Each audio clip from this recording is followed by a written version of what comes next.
नजर ही नहीं आया। जब भी कोई बड़ी टीम खेलती है किसी ऐसी टीम के साथ जो लो रैंक टीम है या जिनमें बहुत ज्यादा पोटेंशियल है, एक क्लियर आपको डिफरेंस नजर आता है। एक क्लास का डिफरेंस आपको नजर आया इंडिया और बांग्लादेश में। जब इंडिया बॉलिंग करने आया तो मेरा ख्याल है कि बिल्कुल क्लियर हो गया, जसप्रीत बुमराह ने आते साथ ही पहले ओवर में ही विकेट ली और कुछ ज्यादा सेलिब्रेट भी नहीं किया। बड़ी नॉर्मल बात थी उनके लिए कि जी बांग्लादेशी है, ठीक है, देख लेते हैं इनको। फिर आकाशदीप ने जो बैक टू बैक 2 विकेटें ली, मतलब शुरू में ही 3 आउट करके लगे। 3 आउट इंडिया के भी हुए थे शुरू में, आपको याद होगा लंच में, लेकिन शुरू में ही 3 आउट करके उन्होंने बांग्लादेश को बता दिया था कि आप रावलपिंडी में नहीं है, आप पाकिस्तान से नहीं खेल रहे, आप इंडिया से खेल रहे हैं। यही बात मैं इस सीरीज के शुरू होने से पहले भी कर रहा था। जो बांग्लादेश को हम हल्का सा एज दे रहे थे ना कि शायद बांग्लादेश इस सीरीज में अच्छा परफॉर्म करे, तो साथ साथ मैं ये भी कहता था कि हमें अभी श्योरिटी ही नहीं है कि बांग्लादेश इस सीरीज में वाकई अच्छी क्रिकेट खेलने की स्किल रखती है कि नहीं, क्योंकि ये खेले हैं पाकिस्तान के साथ। और पाकिस्तान के खिलाफ अगर अभी आप वीडियो देख रहे हैं ना, आप 10 या ना लोग मिलकर टीम बना लें और आप पाकिस्तान के अगेंस्ट एक मैच खेल लें तो शायद आप जीत जाएं, अनफॉर्चुनेटली। क्योंकि पाकिस्तान इस टाइम इतनी गंदी क्रिकेट खेल रही है कि ऑपोजिशन अगर जीत भी जाए तो उनको अपने अंदर कॉन्फिडेंस नहीं आता कि यार हमने इनको आउट क्लास किया है या हम वाकई अच्छी टीम है। सो बांग्लादेश 2 टेस्ट मैच पाकिस्तान में जीत तो गई और मुझे ये कहते हुए बड़ी तकलीफ हो रही है being a Pakistani, but they played well. Bangladeshis वो डिजर्व करते थे और उन्होंने अच्छा खासा सेलिब्रेट भी किया है, कैप्टन ट्रॉफी के साथ सो रहे हैं जाके, अपने कंट्री में बड़े बड़े पॉलिटिशियंस को मिल रहे हैं वगैरह वगैरह। उनकी सारी सेलिब्रेशन जायज है, करनी चाहिए थी उनको ये सेलिब्रेशन। लेकिन जब इंडिया में अभी वो आए हैं तो एक वेकअप कॉल मिली है, झंझोर के जगाया बुमराह ने, आकाशदीप ने, सिराज ने। I am happy for Siraj. उस पे आते हैं, भाई बड़ी देर से पेंडिंग था उनका अच्छा स्पेल डालना, जिस पेस के साथ वो बॉल कर रहे थे, आज तेज भी थे, उस पे भी आते हैं। फिर ऑब्वियसली बैटिंग में जिस तरह 199 की पार्टनरशिप जो लगी जडेजा और अश्विन की, उसने बड़ी हद तक इंडिया को इस गेम में इन कर दिया था। अच्छा, कल की जो वीडियो थी उसमें डे 1 की वीडियो, उसमें मैंने थंबनेल में लिखा ना 50-50 डे 1, तो बड़े लोगों ने वो 50-50 से मतलब निकाला कि जी मैं 50% कह रहा हूं कि इंडिया जीतेगी, 50% बांग्लादेश जीतेगी। आप लोग पहले वीडियो देख लिया करें। वो 50-50 डे 1 था। मिसाल के तौर पे जब भी कोई बॉलिंग टीम आते साथ ही, जैसे बांग्लादेश ने आते साथ ही इंडिया को बैकफुट पे किया, लेकिन उसके बाद दिन का काफी हिस्सा आपको इस कश्मकश में नजर आया। कश्मकश का मतलब है आपको इस एफर्ट में नजर आया कि बांग्लादेश एफर्ट कर रहा था कि हम इनकी पार्टनरशिप तोड़ें। और जब आप 6 आउट उनके करके वापस जाते हैं ना, तो कहीं ना कहीं आपको पता होता है स्कोर ज्यादा है, लेकिन आपको एक हौसला भी होता है कि यार हमने इतनी बड़ी टीम के आते साथ ही 6 आउट किए हैं पहले दिन में, तो कहीं ना कहीं वो अपने आप को बैक कर रहे होते हैं। आई मीन एक तरफ आप सोचें 339 फॉर 6 है और दूसरी तरफ 339 फॉर 2 होते अगर, तो फिर हम कहते जी इंडिया ने डोमिनेट किया। आप ये नहीं कह सकते कि कल एक पार्टनरशिप लगी थी बस इंडिया की, तो आप कह रहे हैं कि जी इंडिया 80% मैच में इन है। आपको थोड़ा सा मार्जिन बांग्लादेश को भी पहले दिन देना था, इसीलिए मैंने कहा था 50-50। And having said that, Hasan Mahmud Bangladesh के आज हिस्ट्री के पहले बॉलर बने हैं जिन्होंने इंडिया के खिलाफ इंडिया में, इंडियन मट्टी में, इंडिया के मैदानों में 5 विकेट हॉल लिए। तो बहुत ज्यादा एप्रिसिएशन हसन महमूद के लिए, बहुत बड़ा रिकॉर्ड है बांग्लादेश के लिए, और आई एम श्योर बहुत इंस्पायरिंग स्पेल उन्होंने डाला है। और बांग्लादेश के पॉइंट ऑफ व्यू से I am happy for him. और उनको देख के मजीद अब जो निचली सतह पे बॉलर्स हैं अमर्जिंग ऊपर आने वाले, उनके अंदर भी एक उम्मीद पैदा होगी कि यार हम ऐसा कर सकते हैं। और हसन इनको एक अच्छा बॉलर मिला है यार। हसन ने पाकिस्तान के अगेंस्ट भी सीरीज में 8 आउट किए थे, यहां पे भी पंजा लगाया है। सो आपका कॉन्फिडेंस दिन ब दिन ऊपर जा रहा होता है। आपको तस्कीन अहमद भी आज थोड़ा सा बेहतर बॉलिंग करते नजर आए, कल से थोड़ा सा तेज बॉल कर रहे थे। सो ओवरऑल बांग्लादेश ने जो आते साथ रैप अप किया इंडिया को जल्दी से। अच्छा, जब वो बैटिंग कर रहे थे ना आकाशदीप, यार उन्होंने जो स्ट्रेट ड्राइव मारी आपने देखा होगा, ओए होए होए होए, जिसपे हर्षा भोगले ने कमेंट्री में भी ये कहा कि ठीक है आकाशदीप ने चौका तो लगा लिया, बट वो एक पोज भी अपना बरकरार रख रहे हैं कि मेरी तस्वीर खींचो। सो बड़ी जबरदस्त उन्होंने ड्राइव मारी, और नजर आता है कि इसके अंदर बैटिंग के ना थोड़े से जरासीम मौजूद हैं। और अश्विन आते साथ ही मतलब ऑब्वियसली उनको पता था कि अब हमने बॉलिंग की तरफ जाना है, वो भी एक हिट मारते हुए मिस हिट हो गया और वो भी आउट हो गए। लेकिन 199 की पार्टनरशिप के बाद बांग्लादेश का टेस्ट था स्किल का कि ये कैसा इस मैच में आते हैं। वही हुआ जब बांग्लादेश बैटिंग करने आई है, मुझे लग रहा है कहीं ना कहीं वो एक प्रेशर में थे कि यार हम इंडिया के खिलाफ खेल रहे हैं, दुनिया की नंबर 1 टीम के खिलाफ खेल रहे हैं और उनके घर में खेल रहे हैं। एक प्रेशर नजर आया काफी दफा मुझे उनकी शॉट्स में। ये भी लगा कि जैसे पहले से सोचा हुआ है कि मैंने ये बॉल लेफ्ट करनी है, ये खेलनी है। ये तब होता है जब आप फजूल का प्रेशर लेते हैं, आप बॉल को मेरिट पे नहीं खेलते, तो ऑब्वियसली फिर आपका चांस कम हो जाता है। 376 इंडिया ने पहली इनिंग्स में किया। अभी उनके आपको पता है 81 पे 3 आउट हैं, और 149 सिर्फ बांग्लादेश ने किया है, और इंडिया के पास 308 रन की लीड है। 308 रन की लीड लेके जब आप तीसरे दिन उतरेंगे तो शायद आपके माइंड में यही होगा कि यार 200 और करते हैं। मतलब अभी तो इंडिया का ही होगा ना 500 550 करते हैं। लेकिन इसमें मैं आपसे भी पूछता हूं कि इंडिया को कितनी लीड लेनी चाहिए।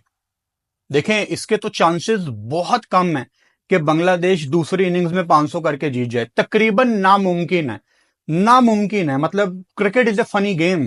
किसी की 200-250 की पार्टनरशिप लग गई, हम प्रिडिक्ट नहीं कर सकते। बट इस टाइम 90% या 95% टेस्ट मैच इंडिया के हाथ में है। तो मेरा पहला सवाल आपसे ये है कि इंडिया को कितने रन्स अपने माइंड में रखने चाहिए कि ये एक सेफ टारगेट है। देखें, आप ऑपोजिशन को कभी भी अंडर एस्टिमेट नहीं करते। यू नेवर नो, आपको नहीं पता। अब पिच आपको पता है हमेशा टेस्ट मैच में चौथे दिन के करीब जाके अपनी हालत चेंज करती है। यहां तो कभी स्पिन, यहां पे तो खैर हमने अच्छा खासा स्पिन अभी देखा है, लेकिन यू नेवर नो चौथे पांचवें दिन आपको ये विकेट कैसा बिहेव करता नजर आता है। तो वो मार्जिन थोड़ा सा हम बांग्लादेश को देंगे, जो रिस्पेक्ट वो डिजर्व करते हैं वो रिस्पेक्ट हम उनको देंगे। तो सवाल ये करते हैं हम अपने आप से कि इंडिया को कितनी लीड देनी चाहिए। 550, क्योंकि दिन तो खुले पड़े हैं और गर्मी भी है। आज थोड़ा सा बेहतर मौसम था, वार्म था थोड़ा सा। गर्मी ऑब्वियसली ओवरऑल ह्यूमिडिटी का लेवल रहता है। तो क्या सेफ टारगेट है, 550, 600, और किस स्पेस के साथ खेलना चाहिए वो आप मुझे कमेंट बॉक्स में लाजमी बता सकते हैं। अच्छा, इसके अलावा जो अभी जैसे कि आपको पता है ऋषभ पंत खेल रहे हैं, और वो इंटेंट आपको ऋषभ की बैटिंग में नजर आ रहा है। मतलब 13 बॉल्स पे उनका 12 स्कोर है, एक छक्का भी लगाया हुआ है। 13 बॉल पे 12 स्कोर आपको नजर आ रहा है कि वो आए एंटरटेनमेंट के लिए हैं। वो इंटरटेनर है बहुत बड़ा ऋषभ पंत, यही उनका स्टाइल है। अच्छी चीज ये है कि उनके साथ शुभमन गिल भी मौजूद हैं, 64 बॉल्स पे 33। तो आई होप कि शुभमन को वो जो एक बारी चाहिए वो उनको अच्छा, शुभमन का केस बड़ा कंफ्यूज है।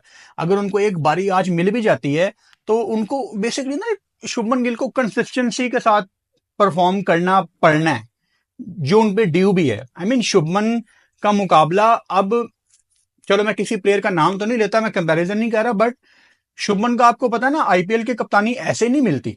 आपसे तवक्को की जाती है कि आप आने वाले टाइम के एक बड़े कप्तान हैं, आप आने वाले टाइम के एक बड़े प्लेयर हैं। तो शुभमन उन यंगस्टर्स की कैटेगरी से हटके अब किसी और रेस में है, और उस रेस के अंदर शुभमन को अपने आप को खुद ही रखना है। आहिस्ता आहिस्ता वो उस रेस से बाहर आ रहे हैं, क्योंकि आपकी फॉर्म बड़ी अजीब है और शुभमन ने अपनी गेम चेंज की है। ये आप माने या ना माने, शुभमन एक बड़ा अटैकिंग प्लेयर था, लेकिन अब वो बड़ा देख देख के खेलते हैं। शायद टेस्ट क्रिकेट में बहुत ज्यादा चांसेस मिलने की वजह से, आई डोंट नो, शायद वो एक ट्रांजिशन पीरियड में है जहां पे आप खुद को चेंज करते हैं। एंड आई होप उनको सचिन तेंदुलकर से मिलती हो टिप्स, मिलने भी चाहिए यू नो अच्छा, अगर हम स्कोर कार्ड देखते हैं, बांग्लादेश का पहले स्कोर कार्ड देखते हैं यार, क्योंकि बिल्कुल ही फारक किया है आज। जैसे इनके इस्लाम भाई हैं, मतलब बुमराह ने आते साथ इनको फारक किया, और मुझे लगा कि इन्होंने ना पहले से सोचा हुआ था कि मैंने ये बॉल छोड़नी है। जब आप ये सोचते हैं ना कि मैंने ये बॉल छोड़नी है, तो आपने अपने आप पे फजूल किस्म का प्रेशर लिया होता है कि यार ये बहुत बड़ा बॉलर है, मैं इंडिया के खिलाफ खेल रहा हूं, चलो एक आधी बॉल छोड़ता हूं। बॉल को मेरिट पे आप खेलें, आपने बॉल देखा नहीं, आपने छोड़ दिया है। जाकिर हसन से मुझे बड़ी उम्मीद थी, लेकिन इनको बॉल बड़ा अच्छा पड़ गया। आकाशदीप ने जो इनको बॉल किया है वो बड़ा अच्छा बॉल था, ज्यादा इनका कसूर भी नहीं है जाकिर हसन का। अच्छा, अगर आपको जाकिर हसन ओपनर दूसरी इनिंग्स में या दूसरे टेस्ट मैच में आपको थोड़ा सा बेहतर स्कोर करते नजर आए ना, तो आपने सरप्राइज नहीं होना, बिकॉज ये ब्रेव बच्चा है। जाकिर हसन के अंदर ना मुझे वो तमीम इकबाल, जो कि कमेंट्री भी कर रहे हैं, मुझे तमीम इकबाल की झलक नजर आती है। मैं कोई कंपैरिजन नहीं कर रहा, एक झलक नजर आती है मुझे जाकिर हसन के साथ। एंड मैंने कभी सुना तो नहीं है, मैंने पाकिस्तान सीरीज में भी ये बात की थी कि मैंने ये सुना तो नहीं है कि जाकिर हसन की इंस्पिरेशन तमीम इकबाल है, लेकिन अगर वो होंगे तो मैं सरप्राइज नहीं होऊंगा, बिकॉज बहुत कुछ मिलता है इनकी बैटिंग में। तो काफी टैलेंटेड बैटर है, लेकिन आज सिर्फ 3 रन कर सके। उसके बाद जो इनके कैप्टन है शंटो, सिर्फ 20 रन उन्होंने किए, इनको सिराज ने आउट किया। सिराज पे अभी हम आते हैं। शंटो को लेके ना बांग्लादेश में लोग, बड़ी मिक्स ओपिनियन है लोगों की। जब भी मैंने बांग्लादेश पे बात की है, मुझे बांग्लादेश से मैसेजेस आते हैं कि ये डिजर्व नहीं करते कैप्टनसी, शंटो को कैप्टन नहीं होना चाहिए। तो बांग्लादेश में जितने लोग ये वीडियो देख रहे हैं, मैं आपसे सवाल करता हूं कि इस बांग्लादेश टीम में कौन आपका कप्तान होना चाहिए? बिकॉज आई एम 100% श्योर कि सारा बांग्लादेश शंटो को कप्तानी देके खुश नहीं है। अच्छा, बाद में बांग्लादेश पाकिस्तान के खिलाफ सीरीज जीत गया, इससे आई एम श्योर काफी लोगों का थिंक टैंक, सोच, स्कूल ऑफ थॉट जो भी कह लें, वो बदला होगा शंटो को लेके। लेकिन स्टिल आप मुझे इस पे अपना ओपिनियन दे सकते हैं। इनको सिराज ने आउट किया। सिराज अगर इस डे में, आज आपको इस दिन बड़े अच्छी बॉलिंग करते नजर आए हैं। थोड़ी तेज बॉलिंग उन्होंने की। चेन्नई की गर्मी में वो मुझे 140 को क्रॉस करते नजर आए हैं, 140 को टच करते नजर आए हैं, जिसका मतलब है कि पूरा जोर लगा रहे हैं। और ऑस्ट्रेलिया सीरीज से पहले, with all due respect, India के लिए ये प्रैक्टिस सीरीज ही होनी चाहिए। मेन जो इस साल की सबसे बड़ी सीरीज है वो बॉर्डर गवास्कर ट्रॉफी है। और उससे पहले सिराज, अगेन मैं कोई कंपैरिजन नहीं कर रहा, सिराज मुझे कभी कभी ना ईशांत शर्मा की याद दिलवाते हैं। ईशांत शर्मा मुझे बड़े पसंद थे, स्पेशली जब वो भारत से बाहर, मुझे लगता था ईशान किशन ना भारत से बाहर की कंडीशन का बॉलर है। ऑस्ट्रेलिया में आप उसको खिला लें, एक तो हमें वो ट्राई नेशन सीरीज की उनकी मेमोरीज है ना बड़ी ज्यादा, बहुत खूबसूरत उनका एक्शन था, लंबे बाल। मुझे हमेशा लगता था यार ये बाहर का बॉलर है, ये इंडिया हमेशा इनको बाहर यूटिलाइज करे। अभी मेरे पास स्टैट्स नहीं है एग्जैक्ट कि उन्होंने बाहर कैसा परफॉर्म किया, लेकिन कभी इस पर बात करेंगे। लेकिन सिराज मुझे कभी कभी ना याद करवाते हैं ईशांत शर्मा की, कि यार ये बाहर की कंडीशन के ज्यादा बेहतर बॉलर है। आज अच्छी बॉलिंग की सिराज ने। उसके बाद अगेन मोमिनुल हक, वेरी टैलेंटेड लेफ्टी, लेकिन पहली बॉल पे इनको आकाशदीप ने आउट क्लास किया। बॉल भी बड़ी अच्छी थी, लेकिन बांग्लादेश की उम्मीद होती है शंटो से, मोमिनुल हक से, शाकिब से, मुशफिकुर रहीम से, इनसे उम्मीद होती है, क्योंकि ये बांग्लादेश की सीनियर लॉट है। सो बांग्लादेश बड़ा तवक्को करता है इनसे कि ये खड़े होंगे। फिर मुशफिकुर रहीम भी ऑब्वियसली कुछ नहीं, किसी ने कुछ किया ही नहीं। मतलब आपकी जब सारी टीम भी 149 पे आउट हो गई है, नीचे से जब तक शाकिबुल हसन नॉट आउट रहे तो थोड़ी सी उम्मीद रही। कभी कभी मेहदी हसन मिराज भी कुछ ना कुछ कर देते हैं, लेकिन वो भी 27 उन्होंने सिर्फ रन किए। बॉलिंग में the great Jasprit Bumrah. Again, मैं जब भी किसी बॉलर का नाम लेता हूं ना, मेरे मुंह से नेचुरली द ग्रेट निकलता है वसीम अकरम के लिए, नेचुरली, सोचे बगैर। और मैं नोट कर रहा हूं कि जब भी मैं जसप्रीत बुमराह का नाम लेता हूं ना, मेरे मुंह से द ग्रेट निकलता है। The great Wasim Akram, the great Jasprit Bumrah, and this is all natural. ये कोई कंपैरिजन नहीं है। बट मैं आपको बताऊं, मैंने T20 वर्ल्ड कप के दौरान भी इसके ऊपर बात की थी। कोई कंपैरिजन नहीं है, मैं कंपैरिजन पे बिलीव नहीं करता। लेकिन जिस लेवल पे जसप्रीत बुमराह पहुंच गए हैं ना, अगर कोई वसीम अकरम से उनका कंपैरिजन करे तो वसीम भाई माइंड नहीं करेंगे, ये बात याद रखना। मोहम्मद सिराज, अगेन अभी बताया मैंने, बड़ी जबरदस्त इकॉनमी इनकी, 2 विकेटें इन्होंने ली। आकाशदीप बड़े खुश होंगे, बड़ी अच्छी बॉलिंग की, सिर्फ 5 ओवर करने की नौबत आई, 19 रन और 2 विकेटें। अश्विन ने कोई विकेट नहीं ली, लेकिन बल्ले से जो वो कर गए हैं, मेरा ख्याल है वो उनको अच्छी नींद आ रही होगी। रविंद्रा जडेजा अनफॉर्चुनेटली 100 नहीं कर पाए अपना बल्ले के साथ, लेकिन बॉल जब उनके हाथ में आती है, ये रेड बॉल, तो उनको कोई नहीं रोक सकता। ये जड्डू सिर्फ 8 ओवर में ये भी 19 रन देके 2 विकेटें इन्होंने ली। यशस्वी जायसवाल पहली इनिंग्स में एक मुनासिब इनिंग्स खेलने के बाद, एक मुनासिब नॉक खेलने के बाद दूसरी इनिंग में सिर्फ 10 इन्होंने किया। अगेन वही बात जो मैं कल भी कर रहा था कि इनको कंसिस्टेंसी के साथ बड़े रन्स करने पड़ेंगे, बिकॉज जैसे शुभमन तो चलो काफी ज्यादा उनको एक्सपीरियंस हो गया है, लेकिन यशस्वी उस कैटेगरी में अब आ रहे हैं जहां पे आप उनको युवा खिलाड़ी कंसीडर नहीं करते, क्योंकि अब उनके पास अच्छा खासा एक्सपीरियंस है। अब डिलीवर करने का टाइम है। अगर आप इंडिया में डिलीवर नहीं करेंगे एज एन ओपनर, और इंडिया में हमेशा जो भी ओपनर इंडिया के पास आया है वो बड़े रन्स करता है।